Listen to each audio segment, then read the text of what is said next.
Hello and welcome to Automobilista Australia to the Automobilista Australia Touring Car Championship. So practice is just about over. We're at a circuit that a lot of drivers have been struggling with in practice. It's going to be a frustrating one, but it is quite a rewarding lap when you do get it right. But there will be a few struggles out there for the drivers. We are at the Floripa circuit, or Autodromo Floripa. It's based on an island off the southern coast of Brazil. It's ticked over to qualifying, which of course means the shootout lap.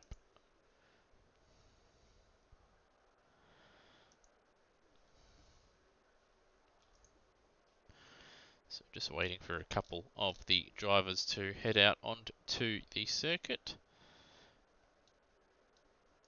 So just nice look around. Looks like we've got Turmo going out there, out onto the circuit. Looks like he's the only one at the moment that is heading out there. So he'll be the first one to try and set a lap. He's been one, I don't know, I've been in the Discord channel. He's been quite vocal about his dislike for this track, as he waits for the lights to go green and qualifying to get underway.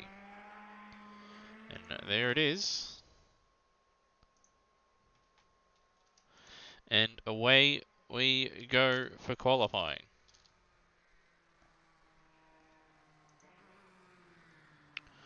So let me just, yeah, sorry about this guys, I just want to go over a couple things as we wait. Probably be about 2 minutes or so until Turmo begins his lap. So as he goes out there, no, we won't bring up the point standings, we'll bring up, there we are, there is the circuit for this evening. Florianópolis, Brazil, 4.26 kilometers, 15 turns. Obviously 2 races this evening, with the second race being reverse grid. And the race has been 25 minutes plus an extra lap.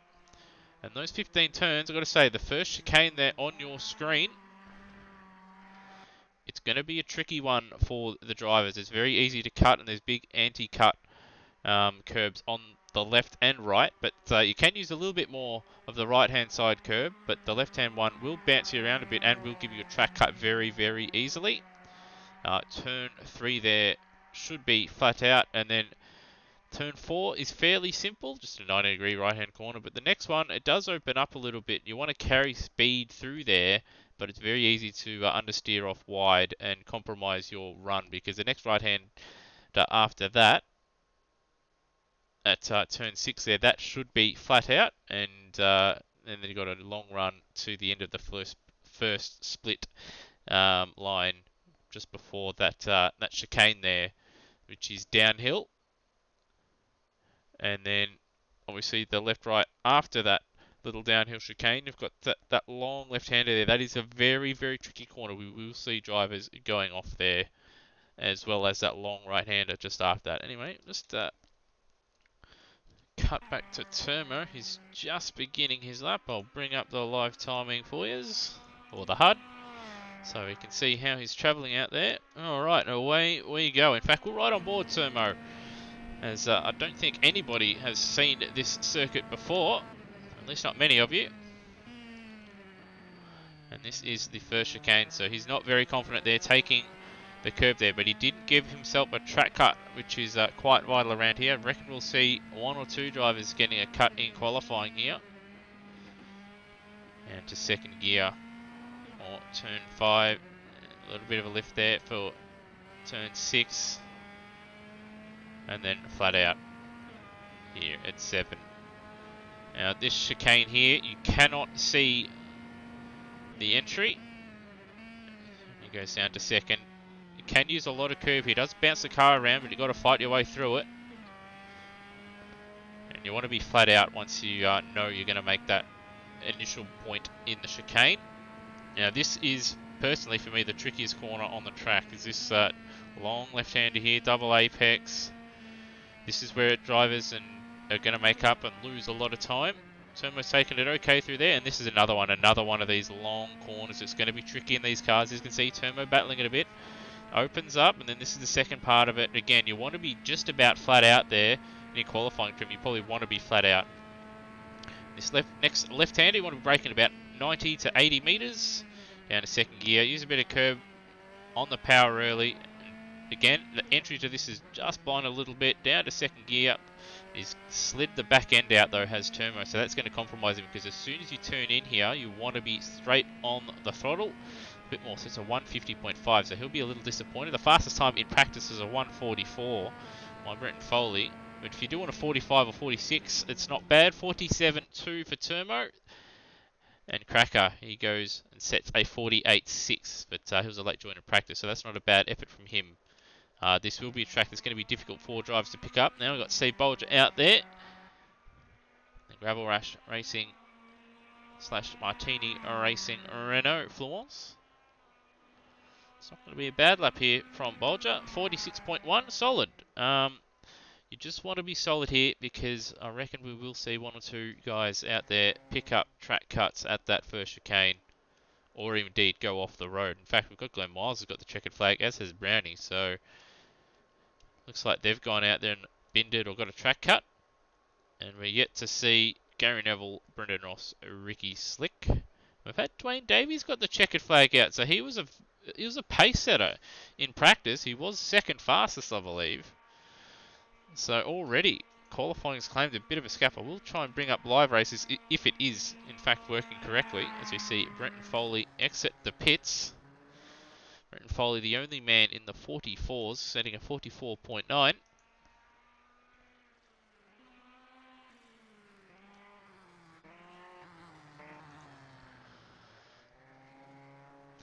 Yeah, Dwayne Davies was second fastest in practice. At least of the drivers in the server anyway, on a 45.4. Ricky Slick not far behind either. But yes, Bernie, Glenn Miles have both been out on laps, as has Dwayne Davies. So perhaps Dwayne Davies did pick up a track cut, and that means he's going to be starting down the back of the field. That said, though, it is only 11 cars in the server, so not a great big field, and it's a pretty big track where drivers will make mistakes, so he will have opportunities to move up. As you see, Brenton Foley, he's just cruising around there at the moment. I think he's just trying to save his front tyres and make sure he doesn't, towards the end of that, or towards the end of his qualifying lap, not run out of front tyres there. So he's only at the Dipper chicane. There you go. That's what it looks like from the track cameras.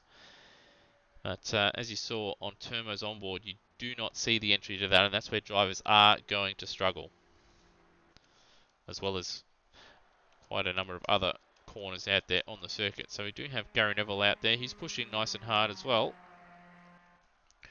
We've also got Ricky Slick out there. Looks like Ricky Slick coming towards the end of the lap. I think that's the penultimate corner, and Gary Neville going through it. As you can see, private qualifying for these guys, unlike the Rookie Cup.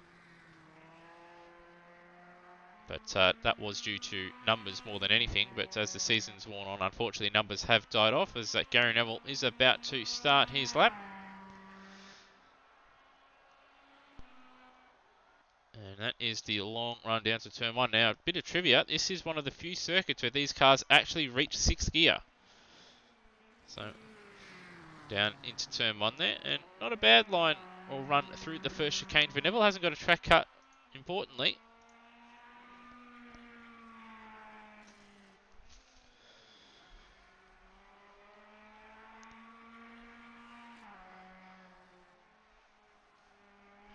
Just looking at practice, Gary Neville set a 47.1.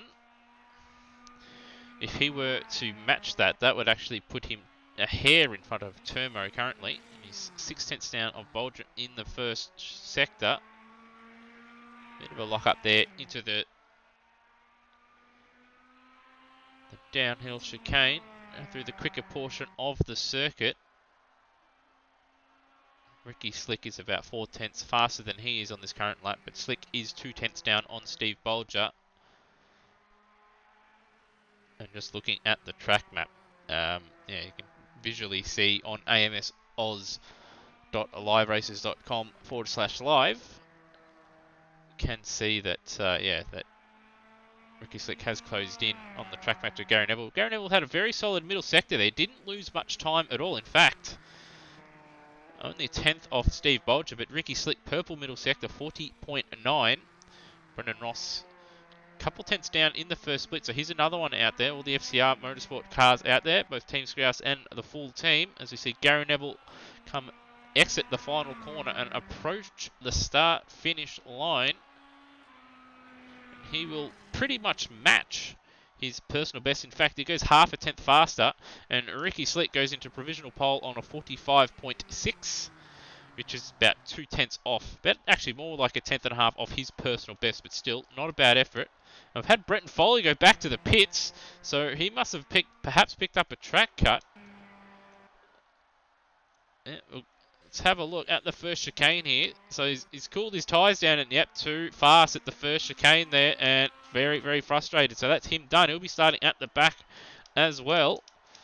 And Brendan Ross about to cross the start-finish line. He's had a shocker of a lap, but he will start 7th. He's not happy with it, and he will start in front of his teammate and championship rival by at least one position, because all drivers did set a lap, but Brenton Foley, Dwayne Davies, Brownie, and Glenn Miles not able to set a lap time due to track cuts or accidents. I do believe that might even be random order for those guys. The game might set a random order, so who knows where he'll be starting alongside Brendan Ross, but he does have the slight advantage over his teammate and championship rival. Both drivers equal on 142 points, and every race from here to the end of the season, very, very vital. But just to recap, as you can see, the left-hand side of your screen, Ricky Slick on pole position in that rusty POS for FCR Motorsport Team Scrouse. And then we have Steve Bolger, Gary Neville in 3rd, Turmo in 4th, Cracker 5th, Wayne Whitmore 6th, Brendan Ross, the last driver to set a lap time, albeit after a mistake. But still, he set a lap time unlike Brenton Foley, Dwayne Davies, Brownie, and Glenn Miles. Alright, well, we'll take a short break as I conduct the driver's briefing, but we shall be back for race 1 and probably a little bit of the warm-up as well shortly.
And welcome back to Automobilista Australia Touring Car Championship. We're just in the warm-up session. Got just under 2 minutes remaining, and that gives us just enough time to go over the Drivers' Championship. So as you can see on your screen, Brenton Foley, Brennan Ross, all tied up on 142 points. Every time it looks like someone's going to pull away, one of them will have a bad result or the other one will just get beaten, and they can't separate. They join at the hip, both the FCR Motorsport cars. And then in third place we've got Turmo, who has been quite strong at times. He's on 104 points, although he has admitted that he doesn't really like this track all that much and didn't have the greatest time out last time out at Alton Park. And they've got Wayne Whitmore on 90 points, followed by Dwayne Davies, who, since missing, I think, the opening round of the championship, in particular, last couple of rounds, has been quite strong. So he's another one to look out for as well. But he'll be starting at the back. He's on 85, tied with Cracker, who's been, once again, nice and consistent. Hasn't been the fastest out there all the time, but he just picks up points everywhere. So that's why he's on 85 points. We've got Mike Coulson on 64 points. He will lose out unless Steve Bolger gets a couple of DNFs this evening, who is on 63. Mike Coulson in the UK, so he'll be glad, obviously, to be back home, but and away from the old Souths. But he'll be missing this evening.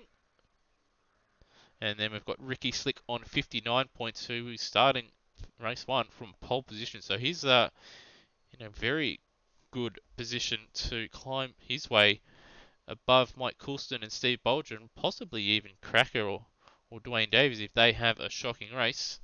And then we have Lime Mitch after a win and a second place last time out on 45 points, but he is not here this evening.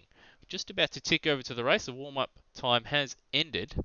But as that happens, we'll just go to the Teams Championship. It's probably not entirely accurate with my terrible maths, but as you can see, FCR Motorsport on 284 points with both our championship leaders driving for them. Then we're going to have Flat Spot Racing consistent of Mike Coulston and Wayne Whitmore on 154. And then we've got Irwin Racing on 127 with Turmo, and I can't remember the second driver's name off the top of my head. I apologise. Then we have Brownie and Cracker for Cracker Racing Team on 118. FCR Motorsport Team Scrouse, consisting of Ricky Slick and Gary Neville on 94 points. The single entry of D2 Racing on 85, followed by the single entry of Steve Bolger's Gravel Rash Racing on 63 points. Alright, so the drivers warming up onto the grid. Do apologise to cut away to this, but that's just to get the graphics away. Anyway, the safety car is away, and as you can see on your screen, Ricky Slick, who is good friends with Aldo Benedetti, who showed up for one race in the supercars and put it on pole for the second, but couldn't make that race, which is quite incredible considering Aldo Benedetti is an Italian-American, and Ricky Slick has never left the state of Alabama. But Ricky Slick will start from pole position, and he'll have Steve Bolger alongside him. Third place, Gary Neville, one of his better qualifying, in fact, probably his best qualifying effort of the season so far. His form's been on the uptick of late, so hopefully that continues. And we have Turmo in fourth. Doesn't like the circuit, but still in good position to capitalise there in fourth place. And then we have Cracker in fifth, with Wayne Whitmore alongside him in the sole flat spot racing car this evening. And then Brennan Ross starting seventh, the last driver to set a lap time. And now the sort of random little order here at the back, with Dwayne Davies starting from 8th after not setting a time. And then we have Glenn Miles in 9th. Brownie in 10th for Cracker Racing. And then Brenton Foley, our co-championship leader, will start from the back. So the way he's been going, he'll probably have 2 reverse grids starting from the back of the... 2 races where he'll be starting from the back this evening. But as we've seen so often in this Touring Car Championship, not only this season but in all seasons, whenever he starts from the back, he always seems to find his way through, or pick his way through the field nice and quickly. So we probably will see him towards the front of the field, barring an incident, pretty quickly. So we're just a couple corners away now.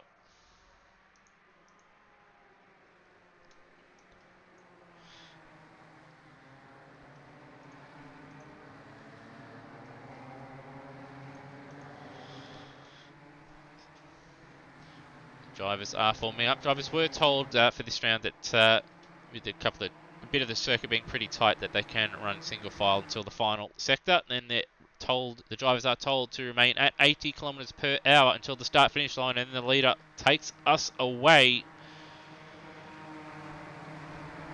As you can see, the start finish line is a fair way down. And there it is. And away we go. Doesn't look like we've got any penalties, which is good to see. Bolger hasn't had a great start. Ricky Slick has got a slight edge. Turmo having a look up the inside. Well, not really having a look up the inside, but 2x2 through the chicane. Hopefully no driver or track cuts, but looks like one of the Cracker Racing cars, perhaps Miles there picking up a cut. But Ricky Slick, he's got a little bit of a break now over Steve Bolger. And then Gary Neville, Turmo. And looks like Brendan Ross having a look up the inside of Cracker. So Brendan Ross already up one spot past Wayne Whitmore. He's got Dwayne Davies right behind him. Ross having a look up the inside of Cracker. They're going to go side by side until the downhill chicane. Wayne Whitmore also having a look on these two. Ross will hold it for now. And a little bit of a nudge from Cracker wanting to turn in. So there is the second half of the field there. As Ricky Slick has got about a second over Bolger. 8/10 between Bolger and Neville. And then 9/10 between Turmo and Neville. And then a couple second gap between Turmo and Ross. As you can see on your screen there, Ross gets it all kinds of sideways with this long downhill right-hander here. Cracker starting to form a little bit of a train. We've got a yellow flag out. Oh, it's Steve Bolger. Steve Bolger's had an off. Is he out? Yes, he is. So it looks like he perhaps ran a little bit too wide on the exit of the double right-hander there. Lost the back end and perhaps lost a wheel on the right hand, or going into the right-hand side. Yep, so he's on the grass. He hasn't kept his foot in it, and bang, straight into the wall. And that's killed the engine. So unfortunately, Steve Bolger out already. And he'll have to wait 25 or so minutes for this one, for race 2.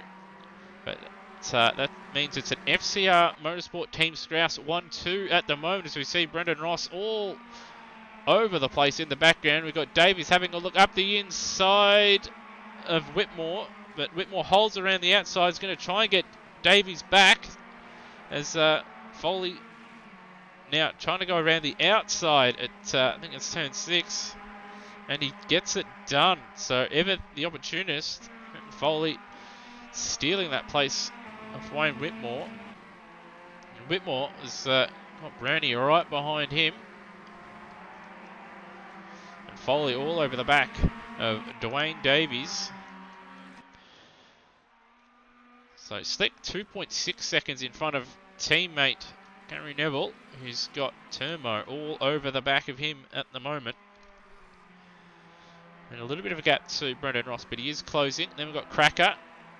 And Davies has got Brenton Foley all over the back. These two, the fastest in practice. They're going to have to fight with each other as well as through the field. And Davies in the middle sector has closed up a little bit on Cracker now.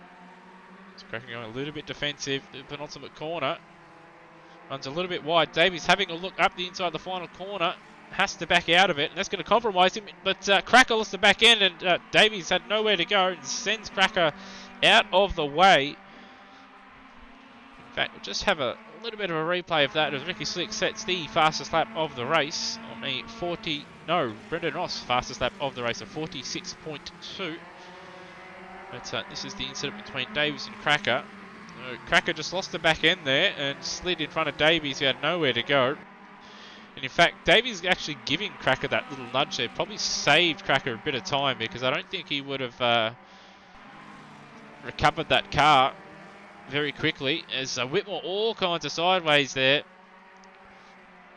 And that's going to drop him all the way back to P9. And he does have 15 seconds now over Glenn Miles in front. Closest battle on track now between... Oh, Brendan Ross has got past Turmo there. So Brendan Ross now. Biggest battle between Gary Neville, Brendan Ross and Turmo. Gary Neville's done a pretty solid job so far in the opening stages to fend off Gary Neville, or Turmo I should say, but a bit of an interesting incident there. We'll just cut to a replay and see what happened. I have to have a second take of that. I was trying to open a drink. So just have a look. Was there contact, or did Neville just lose the back end? No, he's just lost the back end there. And he saved it, but Turmo behind didn't. And now Gary Neville is lost out to Dwayne Davies. He's got Foley right behind him, and he's blocking his stablemate quite a bit there. Not deliberately, might I add, but as we see, Ricky Slick 45.7.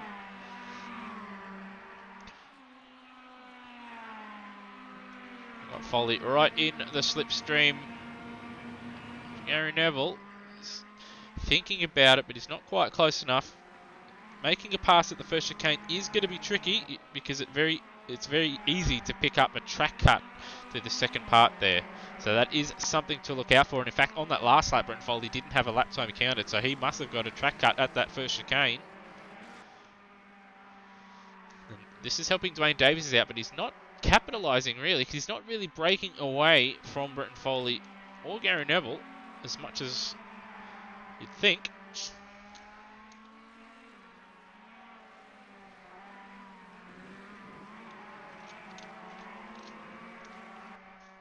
Neville doing a solid job so far. Aside from that one slide, he's still up there in P4. He's not letting Dwayne Davies get away. Obviously, Dwayne Davies is carrying, I believe, 60 kilos, and his stablemate Brenton Foley is on 80. But still, he's doing a nice, solid job. And in fact, I reckon weight might help through a lot of these faster corners where the back end does like to step away. That said, though, Foley trying to go around the outside. Trying to go around, so it uses a little bit of the grass on the exit. He's set himself up for the penultimate corner here, and he'll get the job done. So nice bit of racing from Brenton Foley, but he's ran wide on the exit, but I don't think Gary Neville is quite close enough to capitalise. Behind them, we've got Turmo and Cracker fairly close together out there on the circuit. And the Cracker running a little bit wide there for penultimate corner. They've got a recovering Whitmore about 4 seconds behind Cracker as well. So at the front, Ricky Slick pushing hard there. 46.0 for Slick. A 46.6 for Brendan Ross. Dwayne Davies set 2 purple sectors in the middle and final sector. He was just a couple milliseconds slower than Ricky Slick though. He set a 46.017. But he lost about 8/10 of a second in that first sector, did Dwayne Davies. So quite a bit of lap time there. And then Brenton Foley battling and stuck behind teammate Gary Neville. He's at a 47.2 with Gary Neville a 47.9, a 48.2 for Brownie, and a 47.2 for Turmo. Cracker a 48.1, Whitmore a 49.2, and a 52.2 for Glenn Miles. We've had Brendan Ross on this lap set purple first sector, 0.3 faster than his teammate on this lap, but he's still 6.5 seconds behind. Still plenty of time though. He's at 16.5 minutes plus that extra lap. He's just going to have to chip away at it for the remaining few laps or minutes of this race really. Just keep chipping away, and then hope that Ricky Slick makes a mistake somewhere. But 6.5 seconds with 16 minutes remaining plus that extra lap, it is plenty of time to cut that down. We have seen gaps like this be cut down in the past. That said, though, he's going to have to contend with Dwayne Davies, who's 3/10 faster than him in the middle sector.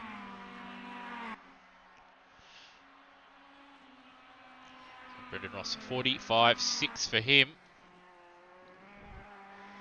And a 45.9 for Dwayne Davies. In fact, Dwayne Davies setting the fastest lap of the race on a 45.1. So getting mighty close to... well, that would have put him on pole position. In fact, that was Dwayne Davies' fastest lap of the circuit, including practice. So his fastest lap of this race. So the pace is there for him. And at the same time, he's got Brenton Foley chasing him down. So we've got these three. It'll be interesting to see if they battle it out or if they try and close Ricky Slick down and then wait to battle later on. But looking at it pace-wise, though, you got out of the three, you got Brennan Ross probably the slowest of the three, and then you got Dwayne Davies who's a little bit faster, but then we've got Brenton Foley, who's the last one in that little queue. He's the fastest of them all. But that said, though, they're going to need Ricky Slick to be a little bit more inconsistent. They're going to need him to sort of drop into 1 minute 46s and the like. But Slick has been quite consistent. That said, though, Foley on this lap, purple first sector, 34.5, which might even be the fastest of the weekend. Purple in the middle sector, 40.2. I think that is the fastest of the weekend. Or if it isn't, it's about a tenth or so off. In front of him, though, Dwayne Davies right behind Brennan Ross. Really try and make a move into the first chicane. Will be tricky. Has got the run, fastest lap of the race, a 44.5, smashed beaten by Foley on a 44.4. So these times have absolutely smashed the fastest times that we saw in practice and in qualifying.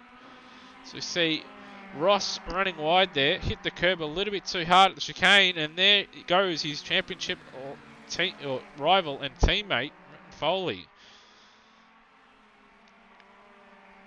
So perhaps just a little bit unsettled by having to take a narrower line through the first chicane, and that's dropped Brendan Ross behind not only Dwayne Davies but also Foley there.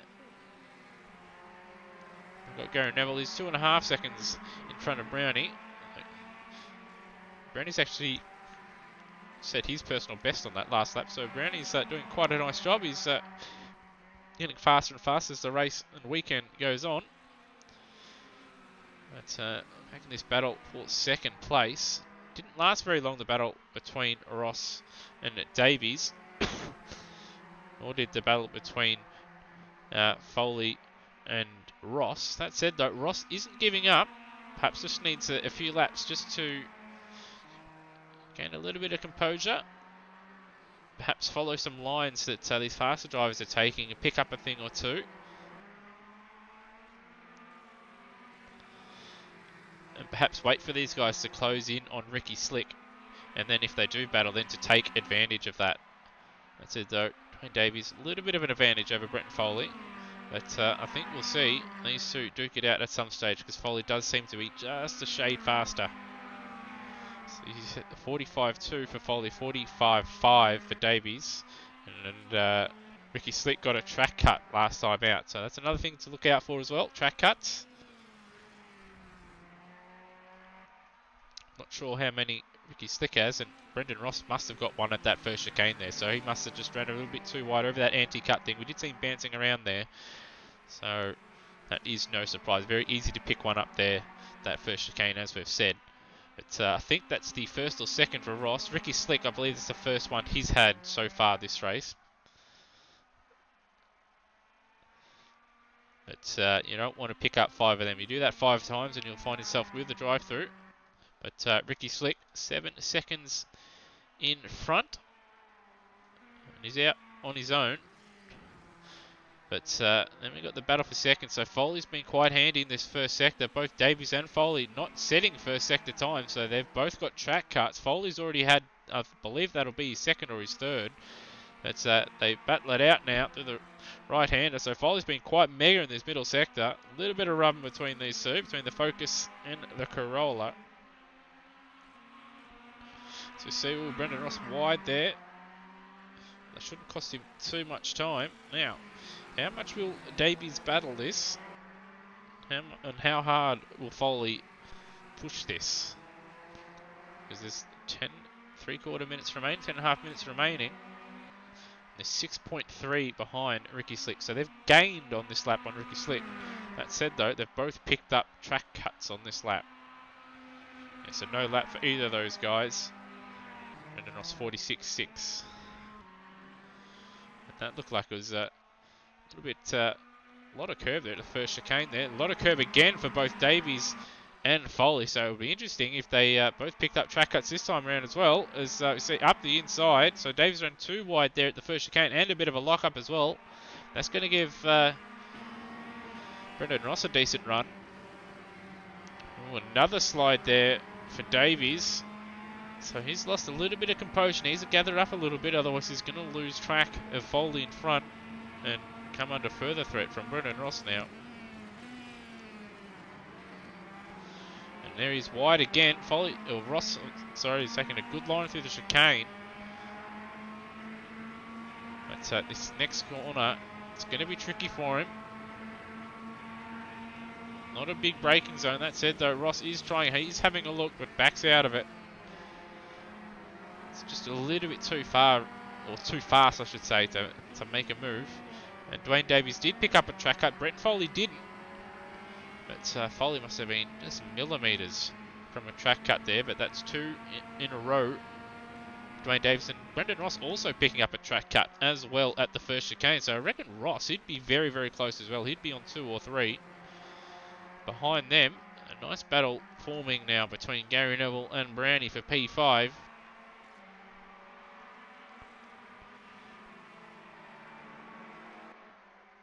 Oh, and it looked like a little bit of a mistake there from Gary Neville.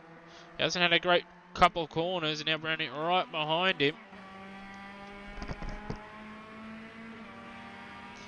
And 46.3 for Slick, a 45.1 for Brenton Foley, so 1.2 seconds. There's still plenty of time and laps remaining at that pace for him to close up to the back of Ricky Slick.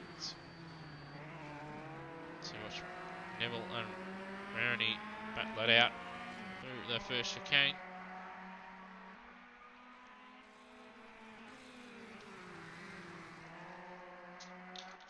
With Brownie outperforming his teammate Cracker, who was quicker in qualifying in the early portion of this race, but that little error at that final corner costing Cracker dearly.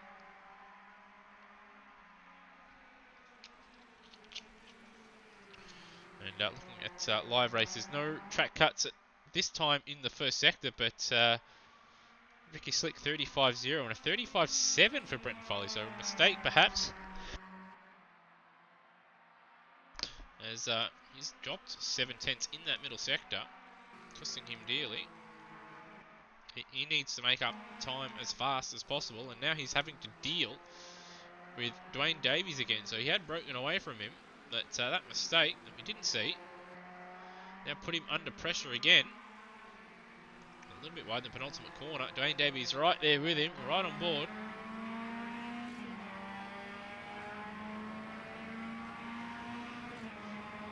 Both have the same amount of weight.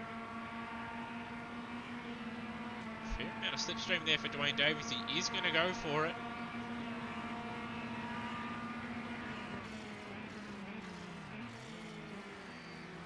Davies backs out of it.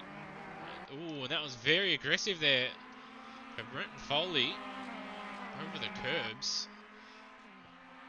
Again, it might be very, very close to a track cut there. So 46.0 for Ricky Slick, a 46.4 for Brenton Foley, and a 45.3 for Dwayne Davies, a 46.0 for Brendan Ross. So 5.9 seconds between Slick and Foley. Under 6.5 minutes plus that extra lap remaining. So Slick doing his part at the moment to hold on to the lead.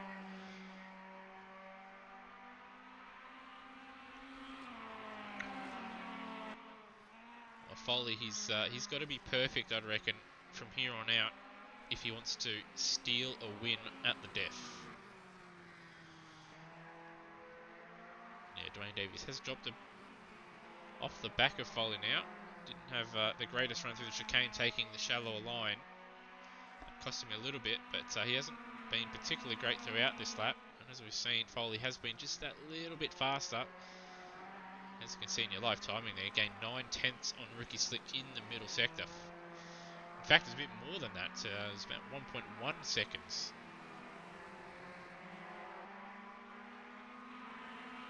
Actually, no, scratch that. It was 9/10. Once again, my maths failing me. So Ricky Slick about to cross the line. Ricky Slick, a track cut on that lap for him. Must have got that in the final sector. And a 45.1 for Foley. And the gap 4.7 seconds with 5 minutes remaining. So that'll be probably about 4 laps remaining of the race. Very aggressive there was Brennan Foley. In fact, I might have a look on the replay and see if he's used a track cut for that. Let's have a look. Now, where is his right-hand side? Ooh, that'll be very, very close. Yeah, so looking at live races, that was a track cut in the final sector for Ricky Slick. So probably, if I had to guess, out of the penultimate corner. And no, it wasn't a track cut for Foley. So he's really pushing the limits. It would only be a couple centimetres. And he gained half a second on Ricky Slick in that first sector there. So gap down to 4.2 seconds. With just over 4 minutes plus an extra lap remaining.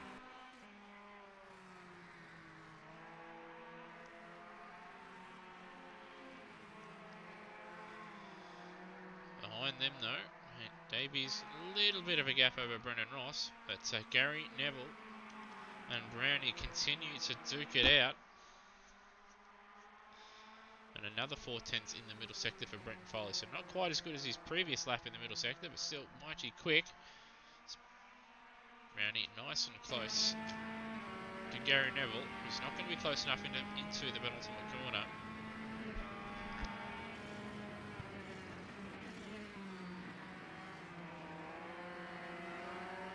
Has had a fantastic run to the penultimate corner though.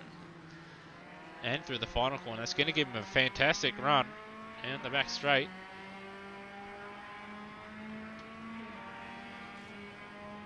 And another 3/10 in the final sector for Brennan Foley. But Brownie just losing a little bit of top end there down the straight. Perhaps some setup differences or a little bit of damage for Brownie costing him, because he had the decent exit out of the final corner there, but losing down the straight despite having a slipstream. Or perhaps maybe even some technical issues with his pedals costing him, which hopefully that's not the case, but that very well may be. But yeah, you'd think that with that slipstream would be right there. Having a look at Gary Neville into turn 1. Back at the front though, your gap is 3 seconds, 2.5 minutes remaining. As you can see, Foley pushing very, very hard out there. I had to hazard a guess, it'll be under 3 seconds at the second split line. And it is 2.4 seconds. It's going to come down to the last lap.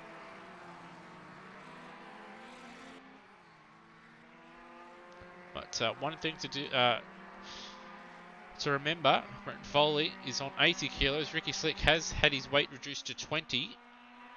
So 60 kilo weight difference is going to cost Foley down the straight. So if he is to get a pass done, as the gap comes down to 2.1 seconds, is that he's probably not going to be able to do it down the straight. He's going to have to do it in an opportunistic way through a twisty part of the circuit. He's very quick in the middle sector. consistently half a second plus faster than Ricky Slick. In fact, right on board Brennan Foley and see where he finds his time out here. I have to hazard a guess, a lot of it would be through this downhill chicane.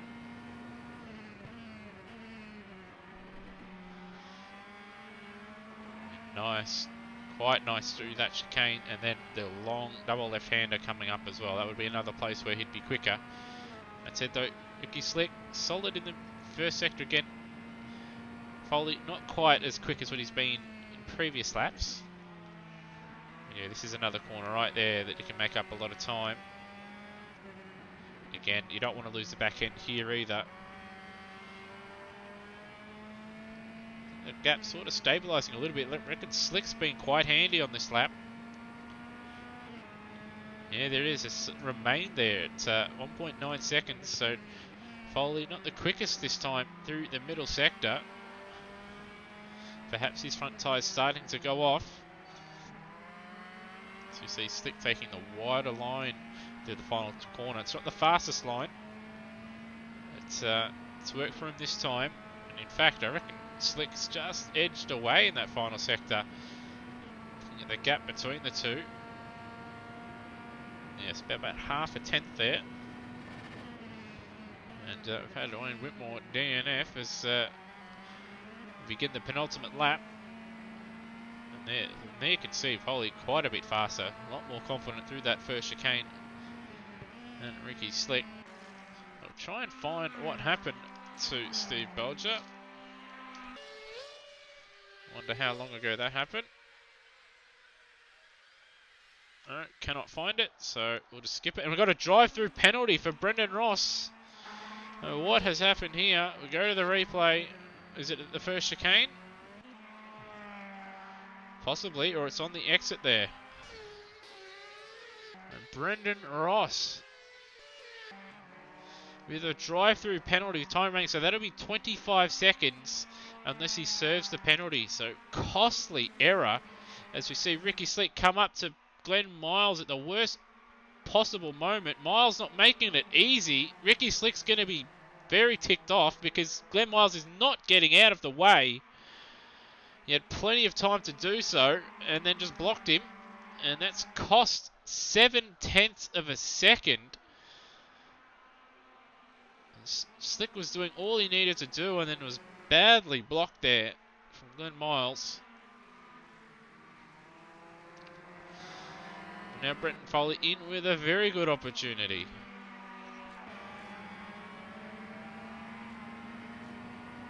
Foley trying to get in the slipstream of Ricky Slick.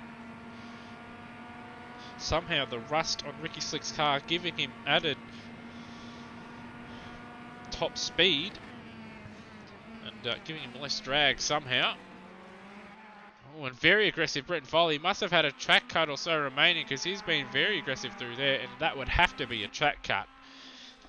The way he used the curb there. Ricky Slick now under a bit of pressure and duress. Now Brendan Ross has served his drive-through and will finish, or should finish, in front of Cracker and Turmo, who are battling now for 7th place, and he's just behind the Brownie and Neville battle. So here's an outside chance to nick a position or two, but at the front, we've got Brenton Foley and Ricky Slick duking it out for race 1 here. That's Autodromo Floripa. Will Ricky Slick hold on? And there you can see Brenton Foley a lot more confident through this double. It's probably just one corner, but just one very long corner. And then again through this downhill right-hander. So only 2 corners to go for Foley if he wants to get it done. And they've both understeered wide off the track, but Slick does have the inside to hold on. And Foley's going to try and go around the outside. They both run a little bit wide there, but for now, Slick holds on. Foley tries to get him on the switch back, barring some kind of error.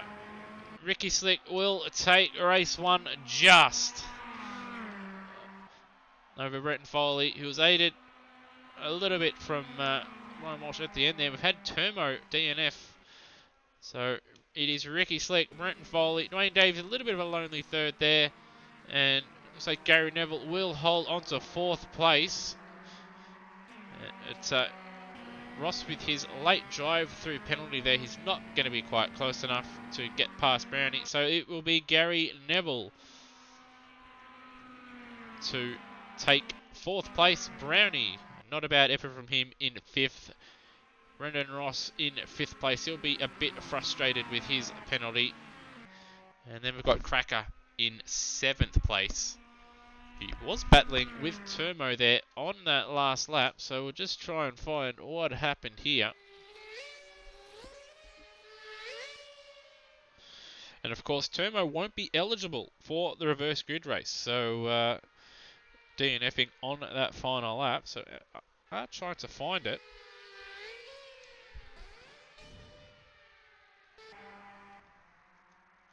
So here it is. We found it. He's gone for a move, and well, no, he's just looks like he's just had enough there. Cut the chicane and just well, he's dead. So it looks like Turmo is dead. So if we could just all have a moment of silence to remember his epic career. All right, and we have Glenn Miles, the last of the finishers, in 9th place, and then we have Whitmore in 10th. Or DNF, and Bolger 11th. So Miles will move up to 8th place after Turmo obviously DNF'd there on the last lap.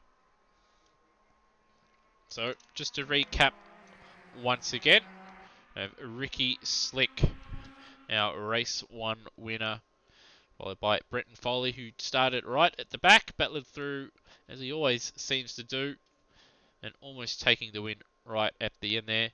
Dwayne Davies, he was quick, but just not quite consistent enough compared to Brenton Foley. Both those drivers' fastest laps were separated by only a tenth of a second. It was just the consistency that Dwayne lacked in that one. So he'll be hoping to possibly make a setup change or two and just keep those tyres in their optimal uh, tyre life for a little bit longer.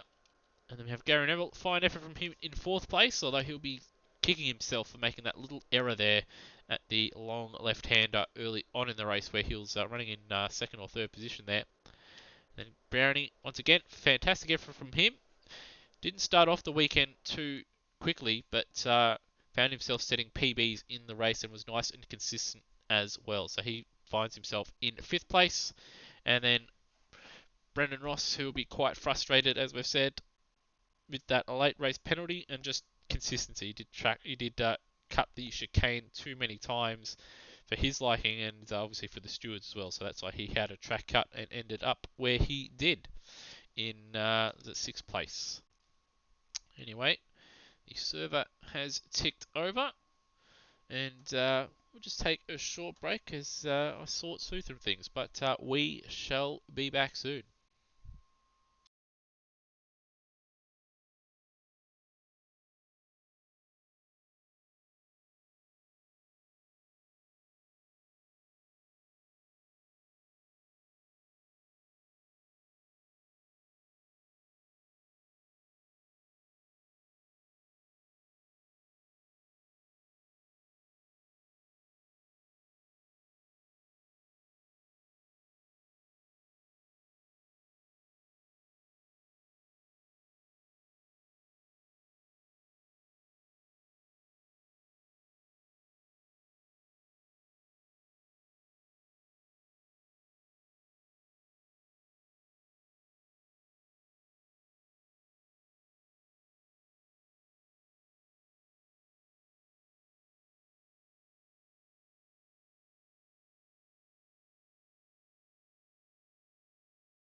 Alright, and welcome back to the Automobilista Australia Touring Car Championship. So, I've just gone through and updated the championship points, or provisionally anyway.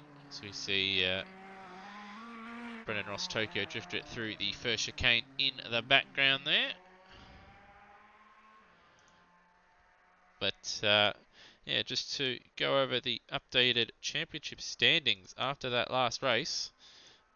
And, well, obviously now we've got a clear championship leader in Brenton Foley. He's 10 points clear over teammate Brendan Ross. He's on 162 points compared to Brendan Ross's 152. Turmo with his DNF has now got Dwayne Davies 3 points behind him. So Turmo remains on 104 compared to now Dwayne Davies on 101. So he's right there. Whitmore couldn't capitalise either because he DNF'd. He's on 90. He's been leapfrogged by Cracker on 94 points. So Cracker moving up a slot there in the championship as well. Mike Coulston, he remains on 94 points by not being here, and he stays in front of Steve Bolger, who did not finish in race 1, unfortunately retiring on the opening lap. Ricky Slick, after that win, first win of the season, that's catapulted him up to 84 points. So he's jumped in front of both Bolger, Coulston, as well as... No, that's they're the only cars that he has jumped in front of. But still, that's moved him quite a lot closer to that second tier group, which is led by Turmo on 104. Behind them, we've seen Gary Neville move up to 49 points, so that moves him in front of Glenn, Miles, Lime, Mitch, and Brownie, who were battling out towards the end there as well. So the battles for both really the first in the championship and third in the championship have taken a very interesting turn with obviously race 1 this evening, but that will probably change in the second race here, as we do normally see quite a bit of carnage going on out there. But still, should results not alter too much in this one and all drivers finish, it will be quite tight there. Obviously, I think we'll see Brendan Ross. Hopefully he'll finish in front of Brenton Foley in this one. He has got a bit of an advantage. He will be starting further up in the field, obviously being a reverse grid race, and with that late race penalty moving Brendan Ross down to, I think, 6th in the end there. Yes, I was 6th. That will mean he'll be starting a lot further up compared to Brenton Foley. He'll be starting on the back row. Speaking of Foley, there he is, trying to rip his front splitter off there on the sleeping policeman.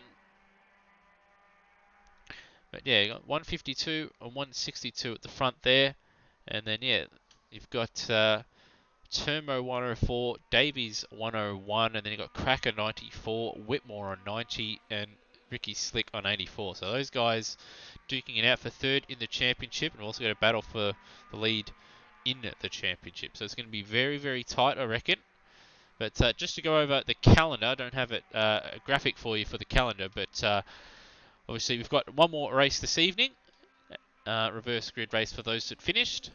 And then the next round is at Guapore, which had some fantastic racing last season. It wasn't used in Season 1, but was used in Season 2, which I do believe... I'm trying to remember who won those races, but I do know there was some fantastic racing involved in that one. And then we have our first of the little mini Australia leg with the Sydney Motorsport Park / Eastern Creek. We're using the shorter version of that. So lap times will be about just a hair over a minute. I believe that's the Jewett layout of the...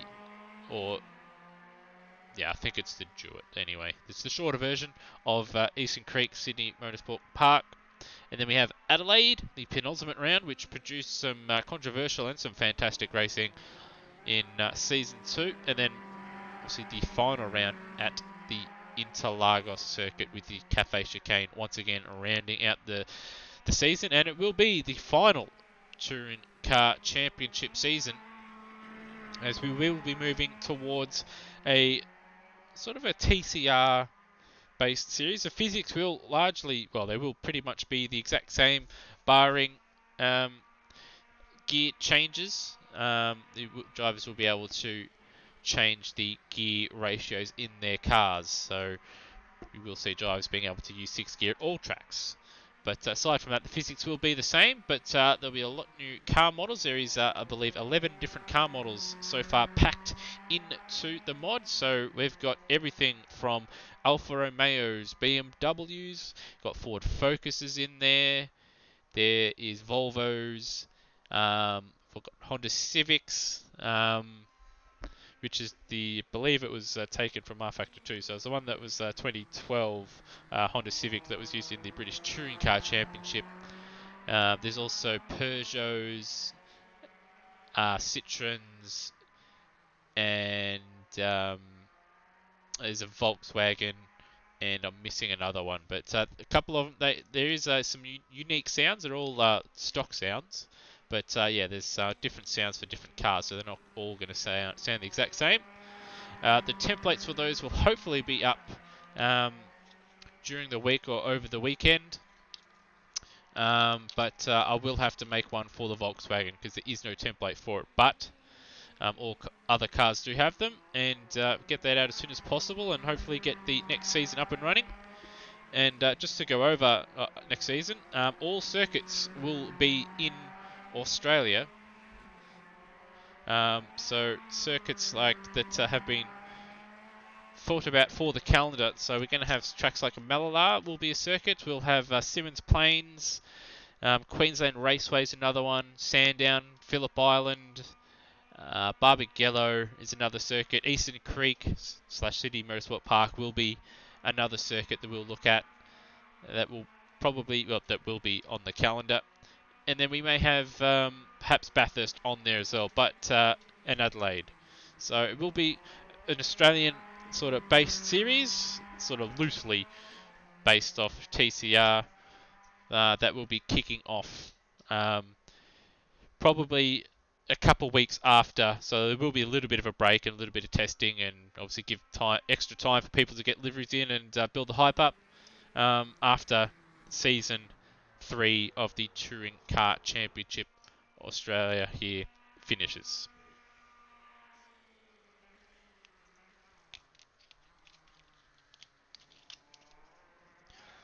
But hopefully we do have obviously numbers pick up again, because we did have quite a lot of sign-ups here for season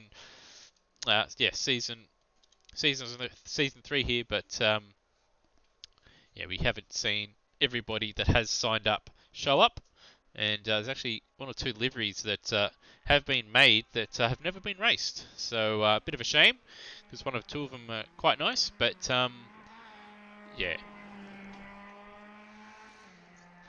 Anyway, we've had time just expire in the warm-up. But just to once again go over the classifications for race 1. And Ricky Slick was the winner, followed by Brenton Foley in hot pursuit, with Ricky Slick's consistency rated at 99.51%, led every single lap. So it was a great effort from him. Brenton Foley, second place, 98.64% consistency. Dwayne Davies third. Gary Neville, nice and solid there in fourth. And solid points for FCR Motorsport Team Scrouse as well, with first and fourth place there.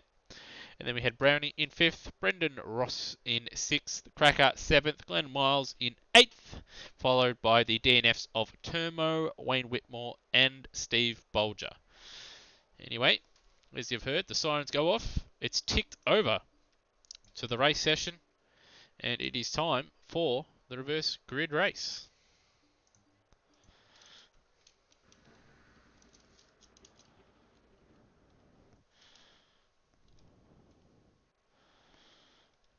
So drivers just forming up onto the grid, and is a very long straight for the drivers to obviously traverse down, and a little bit of a hill just before the first chicane to the left hand side of the screen there. So safety car is away, and Glenn Miles will lead us away.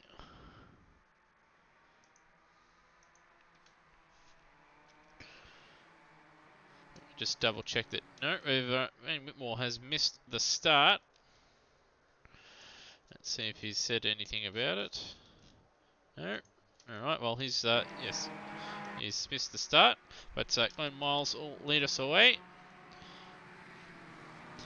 And he'll have Cracker starting alongside him at the front.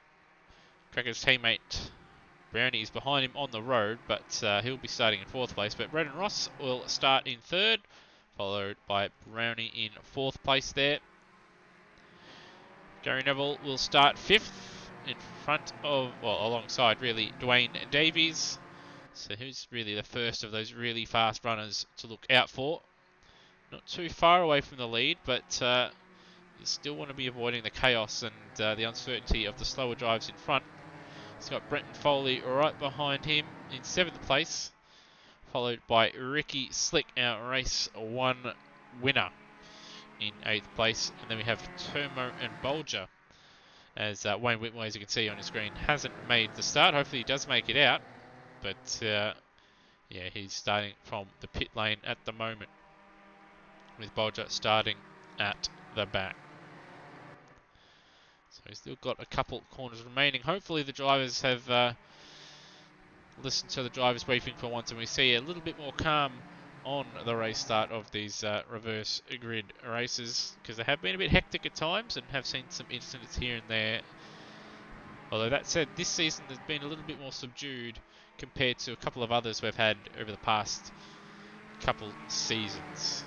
With, I believe in season 1, we had an absolutely monster crash involving quite a number of, well, no, it was last season in fact, involving quite a number of cars towards the end of the season. I can't remember, one of the shorter tracks anyway, I can't remember which one. But anyway, safety car about to pull in, just going through the final corner. Glenn Miles doesn't appear to be following orders too much. Or perhaps it's Cracker anyway. They're meant to be starting alongside him, have meant to have been formed up, but just about to get underway. Once again, drives are to remain at 80 kilometres an hour until the leader hits the start-finish line. And away we go. As you can see, the FCR cars all in a line there. We've got Ricky Slick having a look already up the back of Dwayne Davies, and he's on up the inside of Gary Neville, so hopefully nothing untoward happens. A little bit of contact between the two FCR cars, but no track cuts for either of them by the looks of it, thankfully. But Glenn Miles leads, and I think it was Cracker balked a little bit there from Glenn Miles, and it compromised Cracker a little bit. But a little bit of contact between, I think that's Brendan Ross and Brownie there at turn 4. But Ross, better exit, and he's going to go up the inside through the flat-out kink there, and Ross already up into P3, so he needs to clear himself up into the lead and just to break away. As we see, a bit of a dive there from Brownie on Glenn Miles at the chicane there. It's a little bit of contact, but didn't send anyone off the road, thankfully. And already Ricky Slick up into 4th place. So Ricky Slick has had a fantastic start. As you can see, Cracker got a little bit of a lead over Brendan Ross. And Brendan Ross has got Cracker's teammate right behind him. And looking at the live timing, it doesn't look like Wayne Whitmore's made the start, unfortunately. So we see one of the FCR cars, that is Gary Neville, unfortunately, off the road. So Wayne Whitmore is out. He has dropped out, unfortunately. But behind them, already, you got Ricky Slick having a look at Brownie. Having a look up the inside of the penultimate corner. A little bit of a squeeze. No contact, though, by the looks of it. But Ricky Slick not happy at all. Let's just have a look and see what happened there. There's a Slick, a much better exit out of that. And he's just tried to send it up the inside. And a little bit of squeeze in there from Brownie. Anyway, Ricky Slick trying to make a move at the first chicane. He's going to probably get a track cut from that, but he was clearly in front and would have stayed in front of Brownie. He was trying to make the corner as well. Wasn't trying to grievously cut it. That said, though, Brennan Ross already into the lead, so we have missed that when we were looking at replay. So it looks like Cracker's made a mistake at the first chicane. Let's have a look. Oop. Yeah, lost the back end, and Ross much faster through it, and he gets him into turn 3 there. With all that going on, Brenton Foley now has got past Brownie, and Dwayne Davies running wide there at the downhill chicane. That's going to drop him past Turmo and past, or behind I should say, Steve Bolger and possibly even Gary Neville as well. Well, Glenn Miles has now dropped all the way to the back of the field. So, at the front, Brendan Ross, Cracker. And then we've got Foley, Slick, Brownie, Turmo, Bolger, Neville, Davies, and then Miles. That is the entire field. Unfortunately, only a 10-car race, this one. But Brendan Ross has got to make hay while the sun shines, because Brenton Foley and Ricky Slick are coming.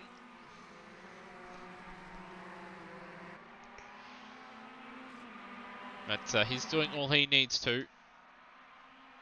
Yes, he's going to need to win this race, I think, if he wants to. So he's going to need to do it just to close the gap between himself and Foley in the championship. Gap currently at 10 points. Slick having a look in the first chicane, but he's not quite close enough. Once again, Crack a little bit scruffy through there. But Ricky Slick even scruffier on the exit. Ricky Slick on that last lap having a track cut, obviously, when he made that move over at turn 1, trying to get past Brownie. See Brownie there in the background, a little bit wide there. That might give Turmo a good run and enable him to get past. As you see Cracker run wide there. Foley's all over the back of Ricky Slick, and Ricky Slick's all over the back of Cracker. Foley backs out of it. Ricky Slick's going to try and make the move, but has to back out of it eventually, and that balks Foley as well. So these two much quicker through that chicane. And Slick's had a very good exit, and he's got ahead of Cracker for now, but Cracker does have the inside. Although I think that's more of defensive nature to stay in front of Brenton Foley, who's trying to go around the outside. And he's got it done.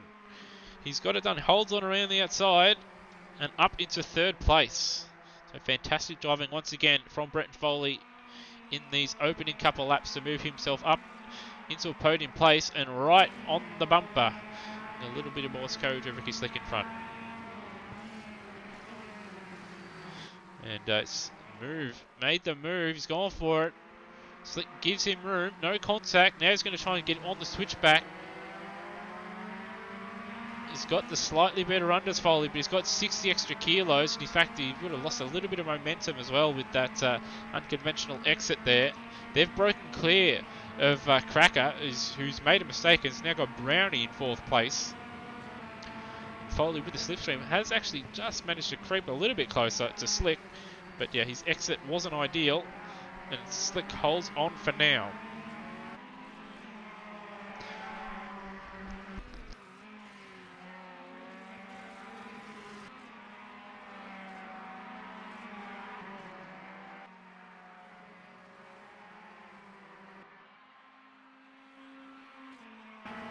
Oh, and a much better exit there from Brenton Foley. So he's much quicker there through turn 5, and that's Brenton Foley now up into P2. So once again, it is a battle between teammates. It is Brendan Ross versus Brenton Foley, as Foley dispatches Ricky Slick. It was 2.7 seconds separating the two. But Foley has been mighty quick. You see Brownie almost losing in the background, but Cracker does. And he goes off the road, skates across one side and over to the other, and that's going to allow Turmo to have a good run. And in fact, Cracker smartly just goes to the right-hand side, and it looks like he just allows Turmo and Davies to go around him there. Because if he had tried to get onto the racing line, he would have really balked Turmo and could have caused an accident. So smart driving from Cracker there, not putting anyone or anyone's car at risk. And the gap already half a lap, 0.7 of a second faster in the middle sector was Foley, and I reckon that's come down once again in the final sector, and it has another 0.6 of a second. Purple in the first 39 or 34.9, 40.6, and then 29.5 for a 1 minute 45.0 on that lap for Brenton Foley, compared to a 146.5 for Brennan Ross. So Brennan Ross was even slower than Ricky Slick in third, who set a 49.5 on that lap as well. So second and third closing in on Brendan Ross, and there's a long, long way to go. So Ross will be hoping that obviously Foley makes a mistake, but he'll also be hoping, if that doesn't happen, that Ricky Slick closes onto the back of Foley when Foley catches onto the back of himself, and then they drop behind as they battle it out. That said, though, Ricky Slick hasn't had a good first sector at the moment. Brendan Ross actually had a track cut in the first sector, so that's another thing to look out for. He was penalised in the first race, so hopefully he doesn't get penalised here in the second. And Brett Foley purple in the first sector as well. 34.6 gap now, half a second, under half a second, if the timing tower is to be believed. And just looking at the split, not a purple middle sector, but Ross has outbroken himself, and that is it. There's Brenton Foley into the lead. He didn't even have to try and make a passing manoeuvre because Brendan Ross has cracked under the pressure. And that is Brenton Foley into the lead. And something tells me that we probably won't see him again, because he will be long gone if he can hold on for this next lap or two with the pace that he's shown so far this evening. You see Brendan Ross pushing very hard through that first chicane. Yeah, so 45.1 for Foley, a tenth off his previous lap and his best lap of a 45.0. Obviously Brendan Ross with that track cut was a 46.0 for Ricky Slick. So Slick was again a tenth off his personal best on that last lap. Brownie a 47.1 and Turmo a 46.4. Dwayne Davies on a 45.9. But he's down there in 6th place. So there is the front three, and there's Brownie doing just about to talk him up. He's run wide there, but he's got a bit of a gap there to Turmo. But yeah, once again, Brownie doing a fantastic job in P4. Not the quickest driver out there, but he's shown signs of improvement over the recent few rounds that I've seen him race in. So hopefully that continues. Behind them, though, Turmo is starting to look in his mirrors as Dwayne Davies begins to close in. After Dwayne Davies dropped back early on, he's pushing the limits right there. He must have been a couple mil from outside of his tyres, running over the outside of that curb there and onto the grass, which is not where you want to be, because he would have ended off in the boonies. And yep, once again, Brendan Ross, another track cut on this lap in the first sector at the first chicane, so that's 2 in a row.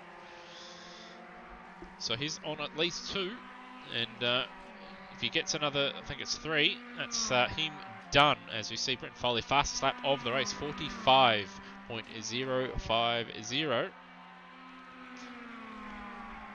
With Wayne Davies taking another 45.9 and a personal best on that lap.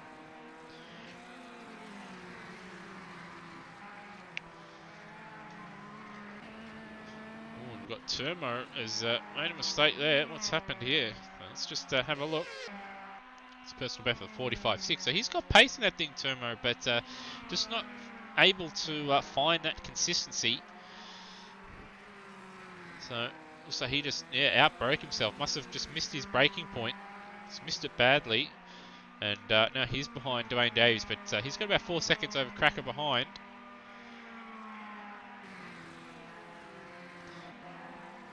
So I think from Turmo back to Cracker, Bolger and Neville, they're fairly close, fairly comparable on that time. So hopefully towards the end of that race it starts to close up a bit. But once again, this is the front three. 1.3 seconds. So I think Ross has had a solid lap so far. That said, though, Foley did set a purple first sector. It was 4 tenths faster than Ross. But in the middle sector, I reckon Foley's made a little bit of a mistake. No, hasn't. It's in fact pulled another 10th. So just thought the gap was a little bit more than that. But on that last lap, Ross must have been pretty quick to sort of stick with Brenton Foley after he set that fastest lap. That said, though, Ricky Slick's been quite handy on this lap because he's right there, about a second away from Brendan Ross. And he set his personal best on the last lap, and again 45.6 for Slick, so he's travelling quite nicely. And he was able to set 45s towards the end of the race last time out as well. Although, that might be a track cut there. There's a lot of curb on the entry. All four wheels over the curbing there. I'm pretty certain that will be a track cut for Slick this time out. So he's pushing as hard as he can. As we see, Ross very wide there at turn 5. Slick not close enough to capitalise, but he did make up a couple tenths. And with those couple of mistakes from these two, that's allowed Foley just to edge away. The gap was 1.3 seconds. The start of the lap is now pretty much 1.9 seconds between Ross and Foley. Behind them, though, Turbo and Cracker were close together, but not so much now. Cracker's got Bolger right behind him.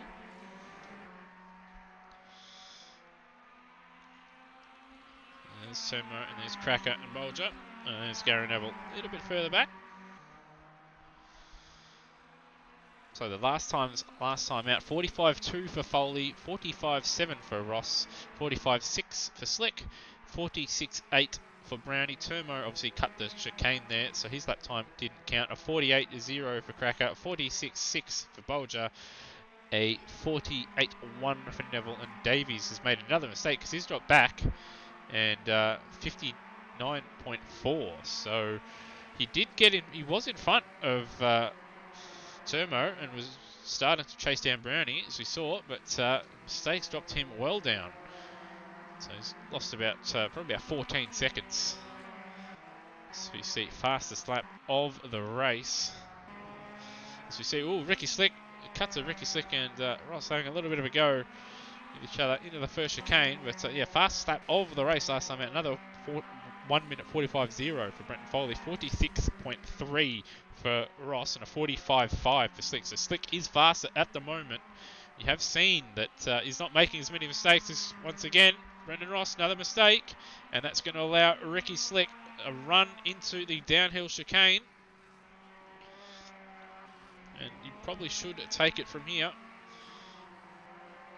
He holds on for now, but it looks like Ross might get a decent exit.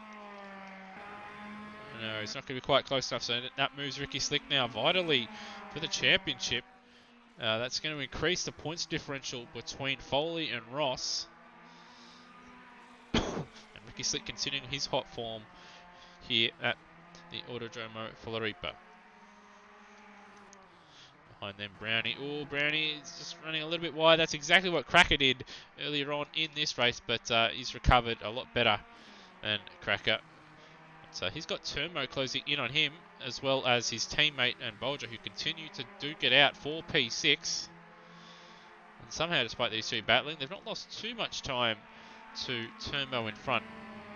So Bolger, very good exit out of the downhill right-hander. That's forced Cracker to go defensive immediately. And Bolger's going to have to either switch back or go around the outside.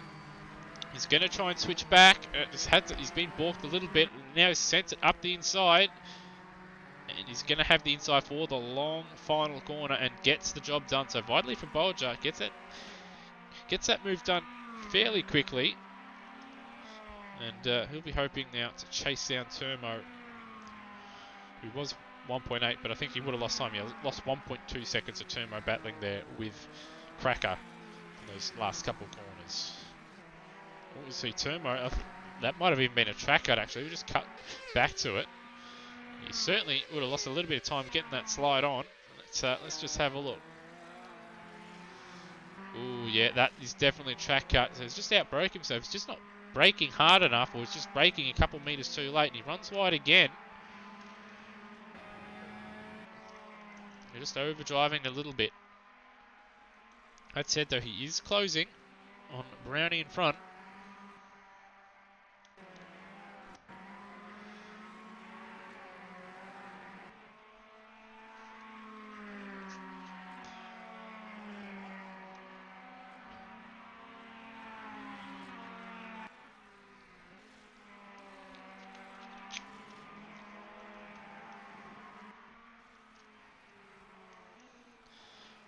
Back up at the front, 7 tenths between Ross and Slick. So it looks like Ross has sort of composed himself just a little bit.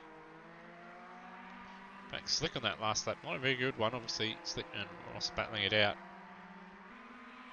But yeah, both of those guys losing quite a bit of time. 46.3 for Foley compared to a 48.5 and a 49.0 for Slick and Ross. 46.7 for Foley on that lap. 46.3 and a 46.9 for Slick and Ross respectively there. So pulled some back, but with just under 7 minutes remaining. Ooh, that might be another track cut as well there for Ricky Slick. But yeah, just under 7 minutes remaining. Probably not enough time for Slick to close that gap back down again. Especially considering the pace that we've seen Foley pull out. And I think Foley at this stage probably just taking it easy. He's trying to save his tyres. You see Slick once again pushing very hard on the exit. That might even be a track cut as well. So we'll just see as he approaches the first sector split line. It's just gone over, so we'll wait for live races. No, he has got a first split, but Brennan Foley hasn't. So Foley picking up a track cut there, probably at the first chicane. Unfortunately, the live timing is sort of playing silly bugger, so I can't exactly give you the proper time between the two. So behind them though, Turmo has got within a second, or around about a second anyway, of Brownie. And behind them, Cracker's sticking with Bolger for now. Behind them, we've got Dwayne Davies is caught up to the back of Gary Neville after Dwayne Davies' mistake. So he's pushed hard and trying to fight back. And possibly he's still a chance for a top 5, but he's going to need to push pretty quick, or pretty hard.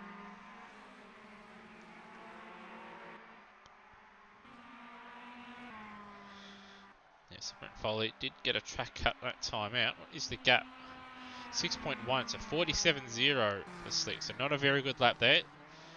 Would have wanted to be about 1.5 seconds faster. But he didn't get a track cut last time out, unlike Brennan Foley. And now we've got Brownie. He's lost out to Turmo. So he's made a mistake somewhere in the final sector because he was in front of him going through the long downhill right-hander. In fact, we'll just cut it back. Let's have a look and see what happened. Yeah, so Turmo just a bit quicker through the penultimate corner. Brownie, yeah, just too wide there. Couldn't get the front turned into the final corner, and that was all Turmo needed to make the move into the first chicane. That's it, though. This lap, Brownie isn't giving up on P4. What's consecutive? Top 5s, and in fact, he's going to try and make the move. He's very late for the downhill chicane, and he's pulled it off. He's not going to have a great exit, and Turmo will get him on the switchback, but Brownie out there having a crack. In fact, no, sort of side by side still, but Turmo will have the line for the long left-hander here. And that moves Turmo now up into P4. Brownie down to P5. But Brownie not giving up at this stage. Still pushing very hard. Bit of a slide there. I don't think his front tyres are travelling too nicely. Behind them, Steve Bolger is edging closer now towards these two. And he's sort of dropped Cracker. Cracker now probably going to have to start worrying about Dwayne Davies, who has got past Gary Neville. And then we've got Glenn Miles quite a ways off the pace.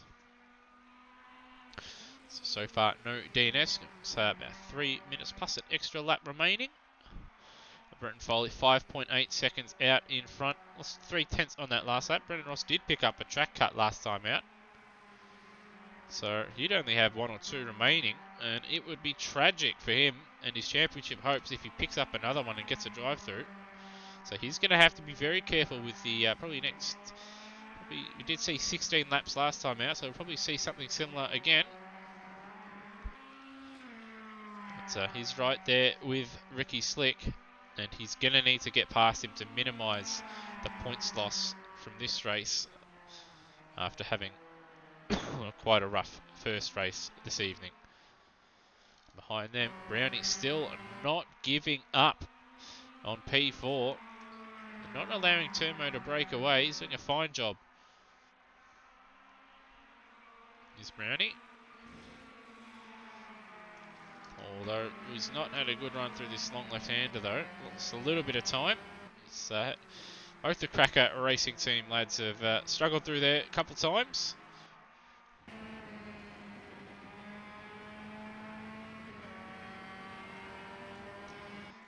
But yeah, doing pretty good job.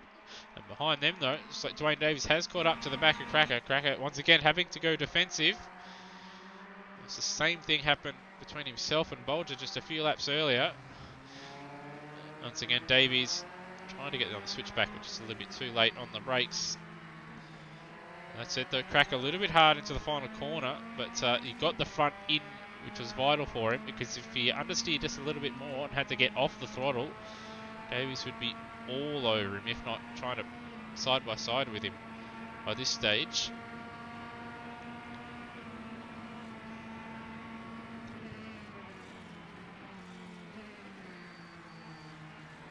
Once again, Cracker struggling through the chicane. Davies had a much better run. They're going to go side by side through turn 3.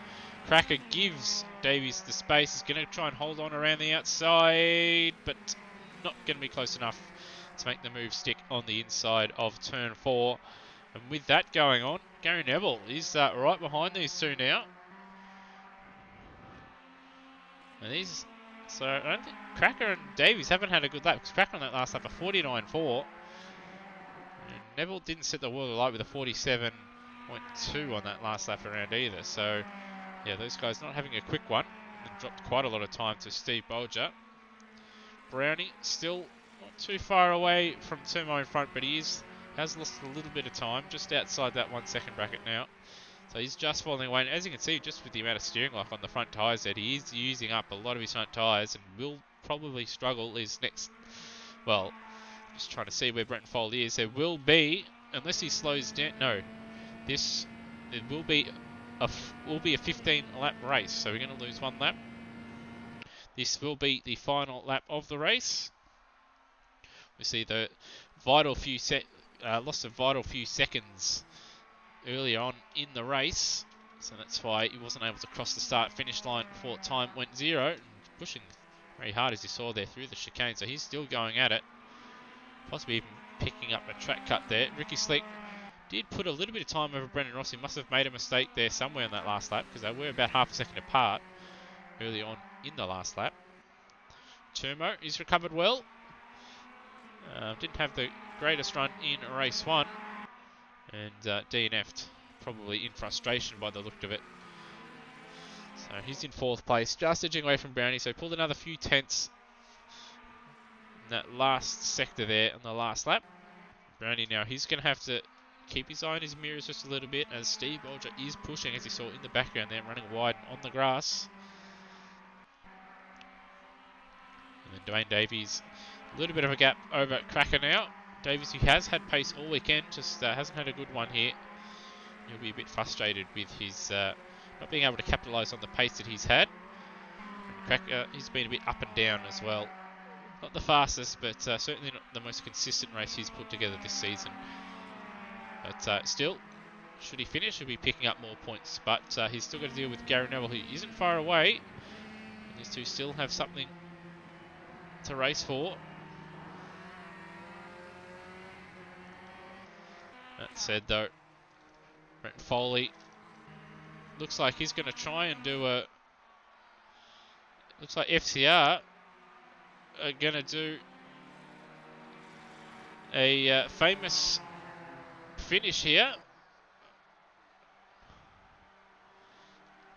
Photo finish with formation finish with FCR Motorsport 1 and 3 and FCR Motorsport Team Scouse in 2nd place there. So formation finish with Brenton Foley taking out race 1 and Turmo wiping out Brenton Foley, not able to do reverse doughies. That is not what we want to see. We want to see reverse doughies. But Ricky Slick, 2nd place. Brennan Ross, he'll be a bit annoyed, but didn't pick up a track cut a penalty in the second race. He'll finish on the podium in third place, so not too big of a loss in that second race, but still he's got to find something in the next couple of races over Brennan Foley if he wants to obviously win the championship. Turmo in P4 wasn't the strongest pace-wise, but still solid fourth place in this one. But that DNF will cost him, I think, as the championship goes on for that battle for third place in the championship. Brownie, once again, nice and solid. Not the quickest guy out there. Probably towards the bottom end pace-wise. But just his consistency in both races this evening. And perhaps around this track, probably not in towards the bottom pace-wise, because he did show some quite nice pace in the 46s and some great consistency out there as well. So he gets, I think it's 2 fifth places or a fourth and a fifth. Let me just, yes, 2 fifth places for Brownie. So solid night for him. And he had Steve Bolger behind him in 6th place, followed by Dwayne Davies. He had a bit of a mare in that second one. And obviously, well, he hadn't had a great night all round because he wasn't able to qualify by getting a track cut in qualifying as well. But he had 3rd in the first race and 7th in the second one. He finished in front of Cracker in P8. Gary Neville in P9. His first race went pretty well for him in 4th place, and just a little mistake costing him a chance of a podium, but still solid in the first one. In the second one, didn't quite have the pace, made a couple of mistakes as well, and that saw him down in 9th place. And then Glenn Miles in 10th place, and not a lap down. So all drivers finishing, and all drivers finishing on the lead lap with, we did have Wayne Whitmore in the server as it ticked over to the race, but he did not click on he didn't click to get onto the grid or out onto the track, which was a bit of a shame, but still 10 drivers that did make the grid all finished.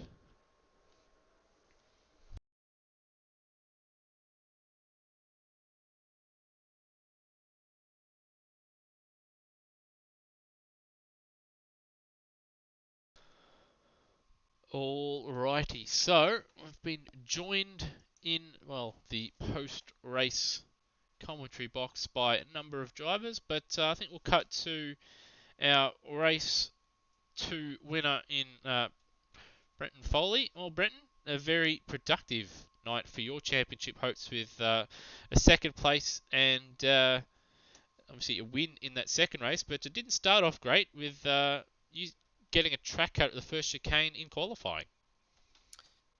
Yeah, I thought I kind of backed off a little bit for qualifying and kind of saw that everyone else didn't put in the laps that they were doing in practice, and I knew that I could easily kind of get up into the top 3 or 4 just with kind of a 80%, 90% lap. But yeah, just got a little bit of oversteer and tripped over the second half of the chicane and got a cut. But managed to convert that into 2 podiums. Yep. Well, you have been sort of known to be able to fight your way through the field fairly quickly, both in reverse grid races and when you've had sort of these errors and sort of misfortune in qualifying in the past. So obviously we know you can get through the field quite efficiently, but still, for quite a while there, it wasn't looking like you were really going to be able to battle for the lead in that first race. But you're able just to chip away, and with a bit of help from lap traffic, you were able to make a game of it on that last lap there. Yeah, it was a lot of fun.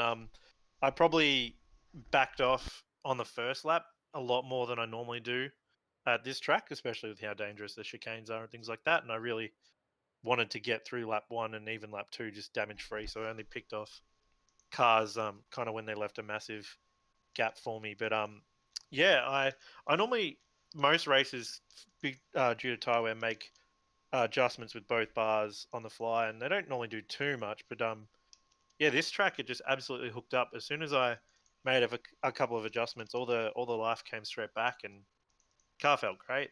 I think I set really really good, a faster lap than I did in practice at one point. Well, certainly in race 1, you did set, I think, the fastest lap of the race in race 1. I do believe was a 44.4 off the top of my head. And you were a tenth faster than Dwayne Davies, who said a 44.5. So yeah, the pace in that first race was pretty quick, But certainly about 3/4 of the way through that race one there, it just seemed to be that you kept finding more and more pace out there. So you must be quite pleased that obviously those little roll bar tweaks around here that they made that difference. And did they play much of a hand in the second race there, or was it you found the bars that you're looking for in that first race and you sort of just kept those settings? No, I normally progressively go down on the front and then up on the rear in most races. In the first race, I was maxed out on both by the end of it, but in the second race, I wasn't. I think I was trying to get into the 44s. I think I did a 52 dead like 2 or 3 times in the second race, and then saw that I had like a 4 or 5 second gap. So I didn't. I kind of just backed off a little bit and made sure I didn't absolutely murder the tires when I really didn't need to. Yeah, and then obviously in that second race there, you had a bit of couple fiery, well, I wouldn't say fiery actually. They were more subdued battles where you'd get up to the back of someone and they'd just make a slight mistake and they made it nice and easy for you. Yeah, everyone kept leaving gaps for me. It was awesome. Can't complain with that. But yeah, I'd never raced at this track, and I'm a big fan after tonight. I really liked it. Well, I think you might, judging from what I heard in Discord before the start race, I think you might be the only one that thinks that way. But having obviously done a couple laps around there, if you get it right, it is quite a fun track to drive. As well, you were able to get it right with some of the lap times you were able to set out there. It's a very rewarding track. You can easily lose over 7 tenths at turn one, and then the long third gear kind of left hander, and then the double rights at the back. You can easily lose a second with just the tiniest mistake. Yeah, it's really rewarding when you get it right, but it absolutely punishes you when you get it wrong. Certainly. Well, with obviously the results from this race, or from this round, I should say, you've now got 19 points, 19-point lead over championship rival and teammate Brendan Ross, and I believe that is the biggest gap that we've had between you two in the championship. So, a good time to do it with only 4 rounds remaining after this one. Yeah, we've had an awesome battle so far, and I'm sure it's going to continue. FCR killed it tonight. We had 1, 2, 3, and yeah, the team worked really well. Certainly did, and obviously you gave us that formation finish there at the end. We couldn't not do it. It just would have looked too good. Well, if I was Brennan Ross, I would have just kept accelerating. But anyway, still good to see, and I'm sure there'll be a screenshot or two on that on the FCR team page at some point. Thanks very much.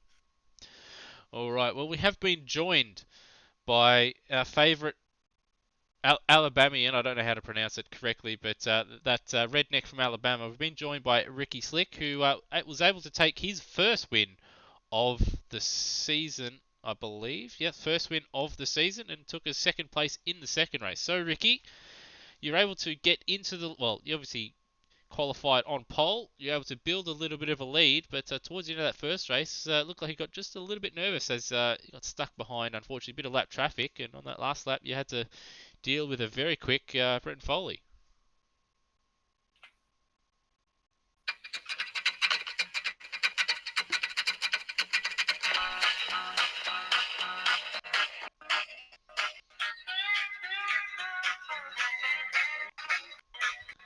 Boy, it was like half of my date said, boy. I found myself there at the end with not a stick of rubber on me. Yep, and just like a batter in baseball, and you swing and a miss, that'll be a copyright strike against the AMS Oz YouTube page, but well worth it. Well, why don't we go to Suzuka next? Yes. All right. Well, obviously the first race, obviously towards the end, would have been a little bit frustrating behind, obviously getting blocked there after what would have looked to have been a pretty comfortable victory. But that second race there, you had a bit more to do. You had to fight your way through the field, but you couldn't quite keep Foley at bay. But you and Ross had a race-long battle there, but you were able to just scrape ahead and take a pretty handy second place in the end there. Yep. Indeed. Yep. Yep. Boy. Indeed. Well, Ricky, thanks for your time, and yeah, hopefully you don't marry your other cousin. Anyway, Also Boy, been, you need to watch your mouth before I make you squeal like a pig, boy. yes. All right, and we have also been joined by Brennan Ross. Obviously, Brennan, not the greatest night for you. Obviously, picking up a track cut towards the end there of that first race, and you just didn't quite have that little bit of extra pace that you've had at a couple other rounds this season. Still, though, you have to pick up a solid podium in the second race, but yeah, that penalty towards the end of that first race must be a real killer.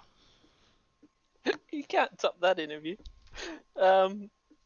Yeah, that penalty caught me out there. Just at the weird spot, I think it was turn 4, so I didn't see that one coming, so that surprised me. You had obviously tempted fate a few times at the chicane, but so you say it was at turn 4 where you got that. So did you just run wide, or was it on the inside? Because we didn't pick it up on camera. Yeah, from what I remember, I ran wide. It was only 2 wheels off the grass, where before you could nearly flat it through the grass and you wouldn't get the penalty. So that caught me out, which was a little disappointing. But you've got to just not get the track cuts to be in that position. Yeah, that is true. Looked like in the second race there, you did tempt fate once again. You did pick up a couple, but I think all you guys in the top 3 did have at least 3 going by my closest guesstimate going by live races. But again, you held the lead for a little while. Didn't quite have the pace to hold your teammate off. It would have been a little bit frustrating. Again, just making a little error and allowing obviously Ricky Slick to get by and just able to give Foley just another couple point buffer in that second race there. Yeah, he was always going to get me. He's too good in these cars, so credit to him. But pretty much it was probably a good blessing in disguise just following Ricky. I sort of learned a few lines and was able to keep up in the end. So in a way it helped me, but it won't work until next season if we do it again. Well, you won't be doing this track again, so obviously the series will be moving to an Australian-based series. So I think there'll be a few people will be having a bit of a sigh of relief not having to drive that circuit again. Brenton Foley, not one of them. I can say I'd like to do it again.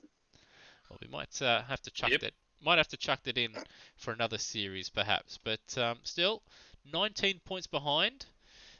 Towards the end, though, with that formation finish, were you tempted just to, put your foot down on the accelerator just a little bit and just steal a win there, Rubens Barrichello style? I'm not sure about Barrichello, but I know just watching the Hidden Valley, I did see Lowndesy pass Scaife at the end, but didn't really want to put that fate. It was all just team game there, so just credit to the team there. We did pretty good to get in that position.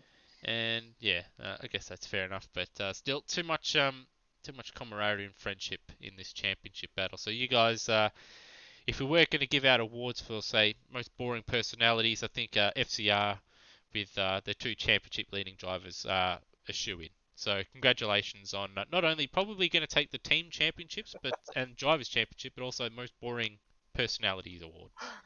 I'll take it as it comes. No worries. All right, guys. Well, that'll just about wrap us up.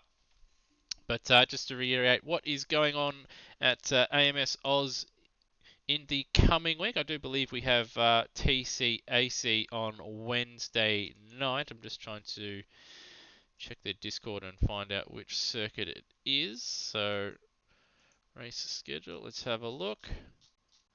Yes, so TCAC from the Yakarapagua 2005 layout. So that'll be interesting. I do believe it was used in the test race before season 2 of the TCC. So there will be some people that have driven it before. That is on Wednesday night. That should be taken care of unless there's some more absences and sicknesses from Nether's short shift sort of crew. And then on Sunday night, we have the finale of the GT3 World Challenge. That is a 2-hour event from Road America, and obviously championship decider as well, with Brenton Foley and Brennan Ross battling it out. This time they're not teammates, so hopefully there's a bit of fireworks there that leads into them causing some fireworks in TCC as well. And that should be taken care of by Nether on his channel. So we hope you've enjoyed this broadcast, and we hope to see you on the next one. All right, cheers.